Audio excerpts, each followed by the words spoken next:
በቁጭት ወደ ህይወት ተመልሳ እንድትመጣ ትፈልጋለህ? እንግዲያውስ እነዚህ ነገሮች አንድ በአንድ አድርጋቸው። የመጀመሪያው ነገር ሙሉ ለሙሉ መራቅ መቻል አለብህ። የብዙዎቻችን ችግር በአካል እንረቃለን፣ በስሜት ግን እዛው ነን።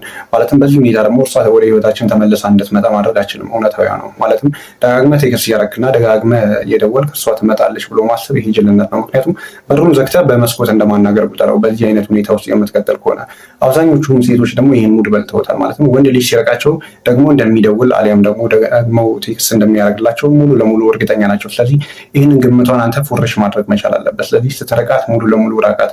ስለአንተ ማሰብ የምትጀምረው ያኔ ስለሆነ። ሁለተኛው ደስታ በእርሷ ላይ አለመመሰረቱን ልታሳያት ይገባል። እርሷ ከህይወት ከወጣች በኋላ በጣም እንደተጎዳ እና በጣም እንዳዘንክ የሚናገሩ ጥቅሶችን በየፌስቡክ እና ቴሌግራም ላይ በመለጠፍ አሊያም አሳዛኝ ሙዚቃዎችን ለእሷ መልሰ በመጋበዝ በዚህ ሁኔታ እርሷ ወደ ህይወት ልትመለስ አችልም።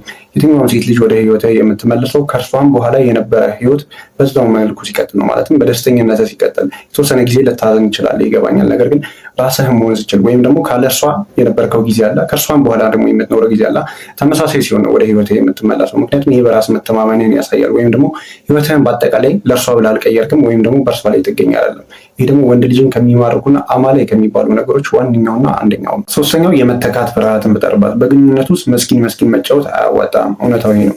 ሴት ልጅ ወንድ ልጅን እንድትነካ ከሚያደርጓት ነገሮች አንዱ ከኔ የተሻለ አማራጭ አያገኝም ብላ ስታስብ ነው። ስለዚህ አንተ አማራጮች እንዳሉ በግልጽ ልታሳያት ይገባል። ማለትም ከእርሷ የተሻሉ ሴቶች እንዳሉ እናውቃለን። ስለዚህ ከእነሱ ጋር በጊዜያዊነትም ቢሆን ተቀራረብ። ያ ማለትም ወሲባዊ ግንኙነት ውስጥ እንዳትገባ አሊያም ደግሞ የፍቅር ግንኙነት ውስጥም በጭራሽ እንዳትገኝ። ነገር ግን ማድረግ ያለብህ ወሳኙ ነገር ከእርሷ የተሻሉ ሴቶች በህይወት እንዳሉ ልታረጋግጥላት ብቻ ይገባል። በመጨረሻ የምልህ ነገር ምን መሰለህ? ሴት ልጅ ወደ ህይወት ተመልሳ የምትመጣው አብዝተህ ስለደወልክላት ወይም ደግሞ አብዝተህ ቴክስት ስላደረክላት አይደለም፣ በስኬት መቅናት ስትጀምር ነው። ያ ማለት እርሷ መቼም በሆነ ምክንያት ነው አይደል ሊቶች የሆነ ፓርቱን ስለናቀችን የተወች። ስለዚህ እዛ ማንነት ላይ በደንብ ልትሰራ ይገባል። አይኑ ለእሷ ብለህ አይደለም፣ ነገር ግን እርሷን እንደ ሞቲቬሽን በህይወት ሁሉ ወስደህ የተሻለ ሰው ለመሆን ሞክር። ያኔ እመነኝ ወደ ህይወት የማትመለስበት አንዳችን ምክንያት አይኖራትም። ምክንያቱም ዛሬ የተሻለ ሰው ሆነሃል።